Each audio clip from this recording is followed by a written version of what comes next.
Okay, what do we have today? Non-responsive Samsung TV.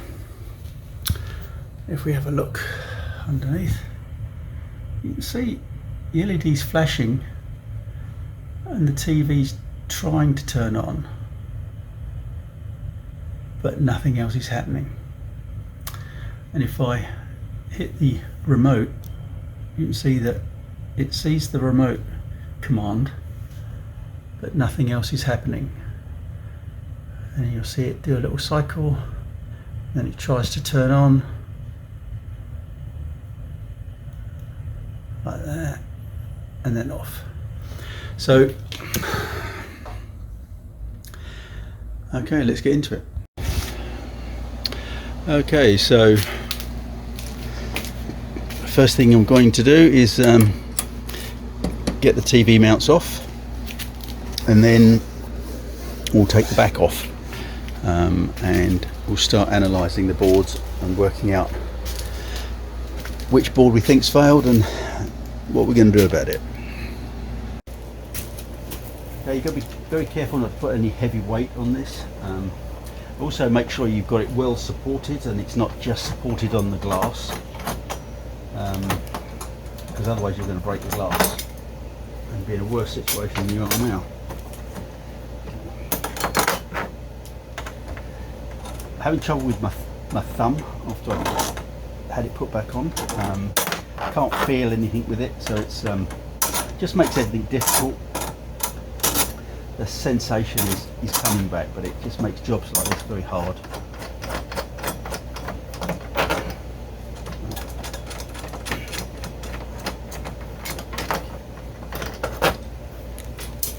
Okay.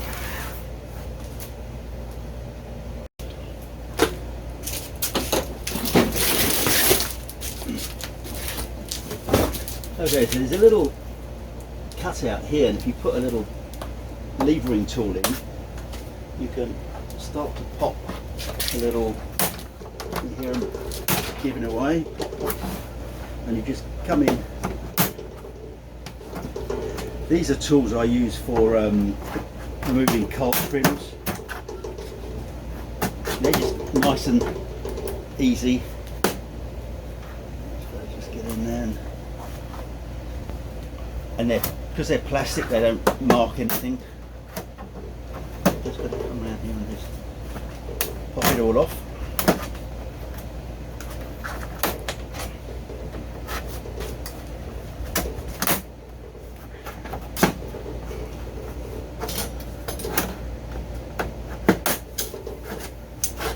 Okay, come on down.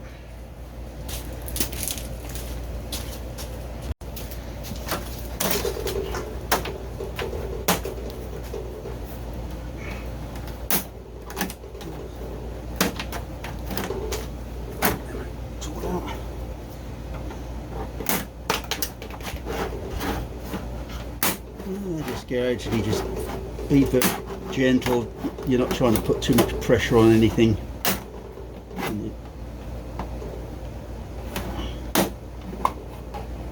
Get down to this corner, and it's all starting to come loose now. And then we'll just lift it off from the bottom.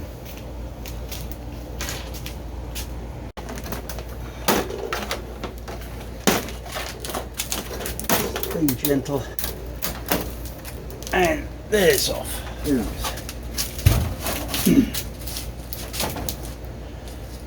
Okay, so what we've got here is the motherboard, the power supply board, and this is the what we got here. Oh, the two speakers, and this is your PIR, your remote sensor here. So almost certainly this is a power supply problem or a motherboard problem.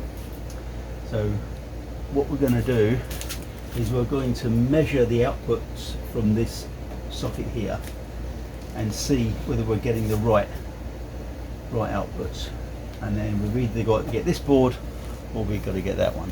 So okay, let's put some power on it.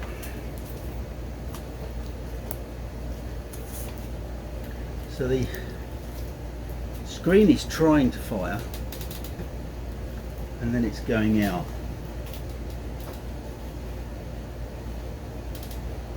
So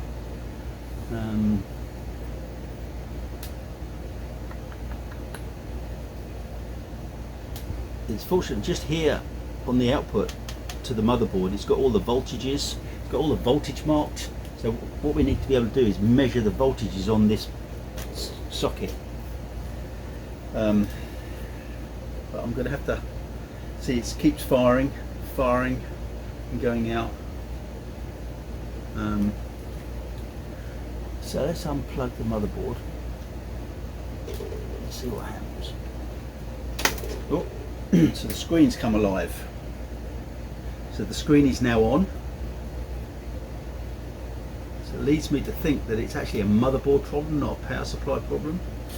Let me do some voltage measurements. Careful not to short these out. So ground and 3 is 13 volts.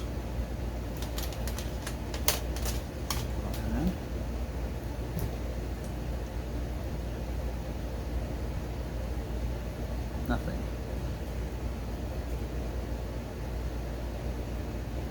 Nothing.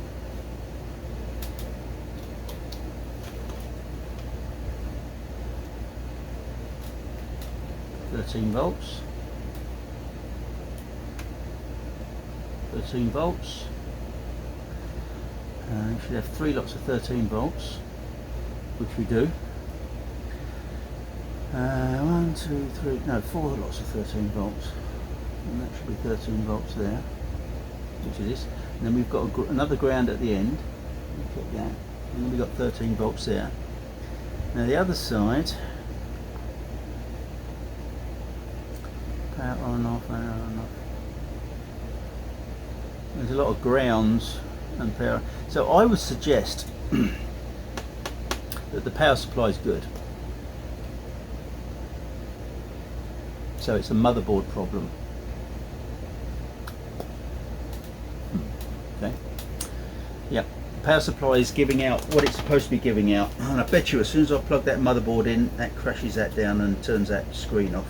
Yep. The screen goes off. So that way you can zoom in on the screen itself. You can see the light. As soon as I plug it in, you watch it go out. Oof, there it goes. So it's a motherboard failure. Okay, well let's get on to eBay and see if I can find a motherboard for this TV. Okay, stuff like that. So I would suggest what's that? Wait, what are those? That's the screen. They're like blobs. No, these are capacitors. Oh, I know what a capacitor is. It's where like it holds a charge and then it. Well, yeah. It's kind of like a battery, but it's not. Yeah, but so what it does form. is you would put it across a DC circuit. Mhm. Doesn't pass DC, only passes AC. So it takes the AC, any AC that's left on the DC, and smooths it out. And you end up with a nice smooth DC rather than DC with noise on it, with some AC ripple. Because you can have DC and AC at the same time. You have noisy DC. Okay. The part number of the board is written on it, so that's this exact model board. So I'm going to pump that into eBay and see what comes up, and I'm almost certain there'll be one on there. And then these connectors just pop off, so we've got just 3 connectors and this ribbon cable. Just got to be a little careful when you undo these ribbon cables. You just got to lift this little locking lever off and then it slides out. And then the board is not even held on with screws. It's just located here. You just lift it and the whole board slides that way and comes off. So it's going to be a really easy change once we get the new motherboard. So let's pump that into eBay and see what comes up. Okay, let's try and explain this, all these numbers. So this is the model number of the television. It tells you that it is a 58-inch TV, and this is the model code of the television. This is the model and part number of this board. So you need to make sure that when you buy your replacement board, it is this board for this television exactly.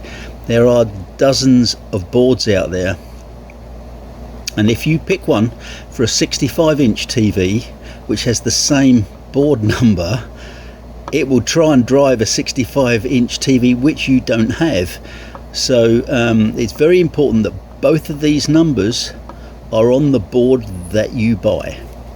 Now I've just managed to pick one up for $50, and it's going to be with us in a few days, so that should be good. We should have fixed the TV for $50. Great. The new board has arrived, so it's time to take these off. So these are little squeeze clips, so I'm just going to ease it out. That. Again, squeeze those in.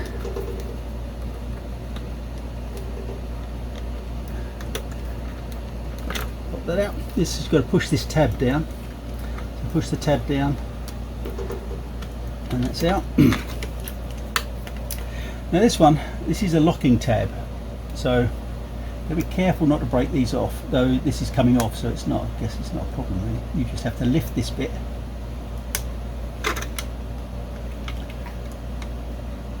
Like that, and then the ribbon cable will just slide out. It's easy as that. Now the board is only held on just by that there, so all we have to do is lift it and just slide it, and the whole board's off, just like that. Okay, let's get the replacement board. And so we now have the new board. It's exactly the same part numbers.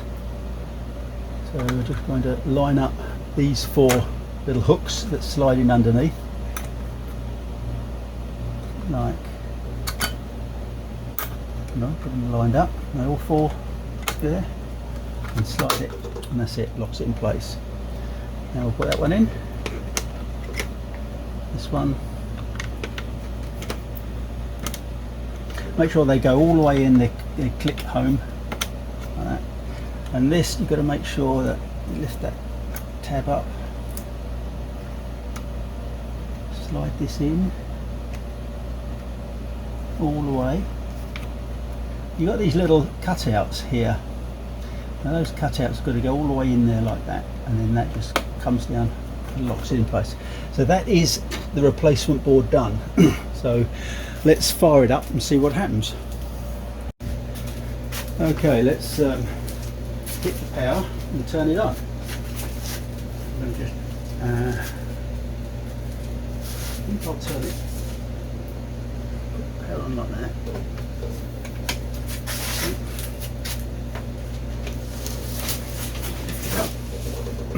Hit the on button.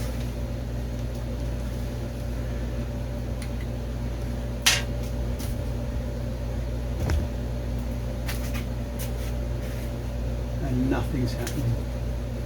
Oh! What just happened?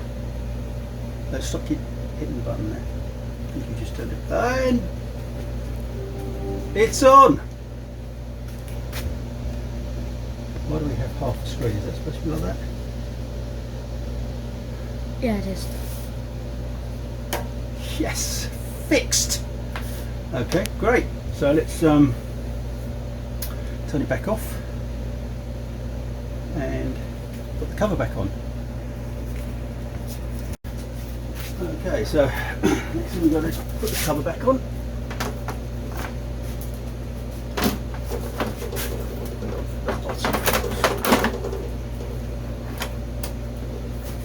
Get it all lined up.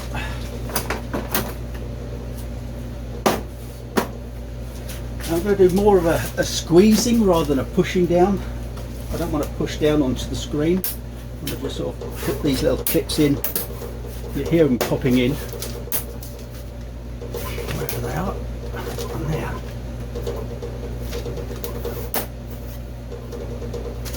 There's one there. I'll get that in a minute.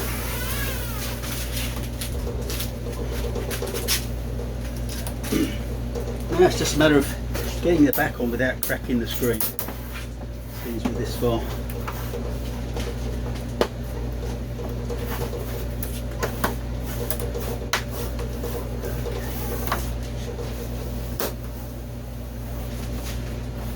That is everything except for that last corner. This one. Which one go on for some reason?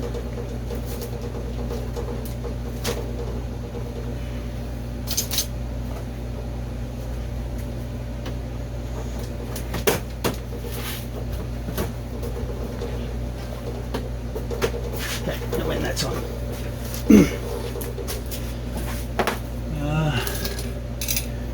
These were that way around.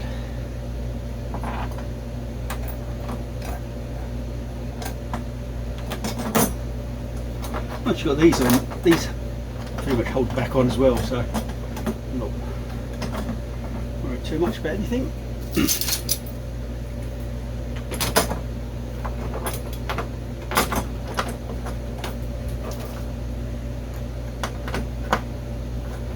My thumb is still not healed properly, so it's very difficult to do things like this since I'm left-handed.